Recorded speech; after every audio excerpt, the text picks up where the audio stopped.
எனக்கு எதுவும் புரியவில்லை சார். என்னால் யூகிக்க முடிகிறது.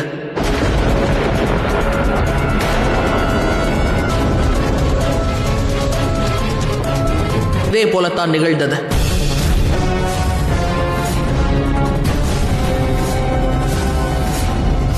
நீலிமா என்னை நெருங்கிய பொழுதும்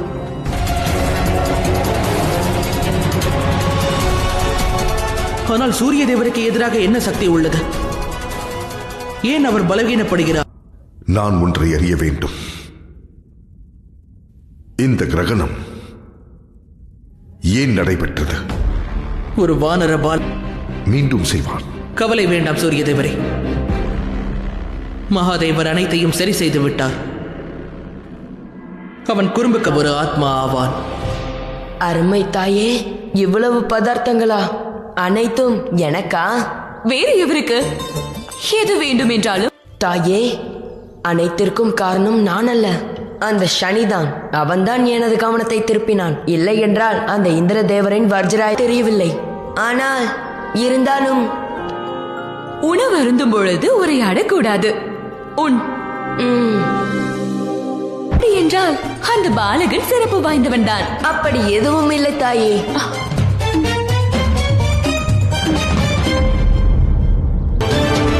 அச்சமூட்டுவதல்ல, ஆனால் வேறு எதுவோ. சனி, அவனை இந்த பிரபஞ்சமே அறிய போகிறது தாயே. எனக்கென்னவோ எனக்கும் அவனுக்கும் இடையில் வித்தியாசமான ஒரு பந்தம் இருப்பது. அப்பாவியா? புனிதமானவனா? அவன் மகிழ்ச்சி. ஒரு நாள் ஹனுமாரை பற்றிய உன்னுடைய எண்ணமும் நிச்சயம் மாறும். நான் ஒன்றும் அறிய, ஆனால் ஒன்று மட்டும் கூறுகிறேன், இத்தனை அரிய சக்தி பட வேண்டிய தேவை இல்லை ராகோ. அதெல்லாம் சரிதான். இருந்தாலும் எனக்கு அங்கு செல்வதற்கு என்ன தேவை இருக்கிறது? தேவை உள்ளது ராகோ. மக்களை எதிரிகளாக்க வேண்டியது அவசியமாகும் ராகு. அனுமானும் சனியும் மோதிக்கொள்ள வேண்டும்.